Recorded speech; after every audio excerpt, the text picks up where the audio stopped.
朋友们，大家好！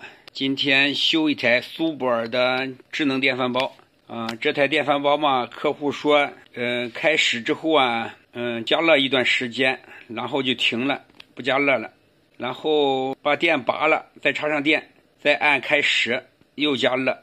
具体什么毛病嘛？插上电试一下。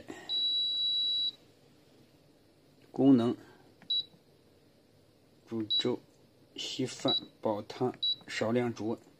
就用这个少量煮吧，不是直接出毛病，还是要工作一会儿才能出现的。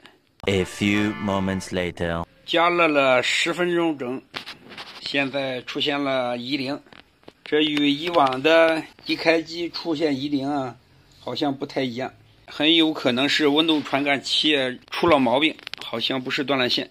咱们看一下，水是开的。苏泊尔的电饭煲上面那个传感器的线是从这里过来下去的。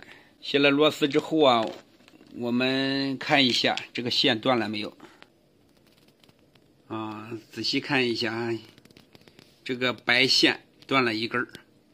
为什么会10分钟才出现异铃呢？有可能这个电饭煲电路的设计不同有一些检测需要时间挺长。这线太短了，进不出来，得把上面拆了。拆了之后最简单的方法就接起来，这里按一下，这里按一下，1、2、3、4个螺丝拆开。卸了螺丝之后就可以看到里面了。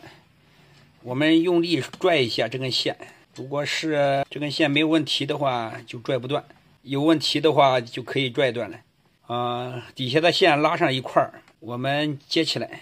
接起来之后把整个的线固定的稍靠上一点，弯折的地方就变了，就不容易坏了。用焊锡焊起来了。有勒索管吗？使勒索管，没有勒索管吗？使胶布包一包。这里粘块胶布，这线就滑不下去了，这样就好了。上回去，从这儿看是一点也看不出来了。上螺丝，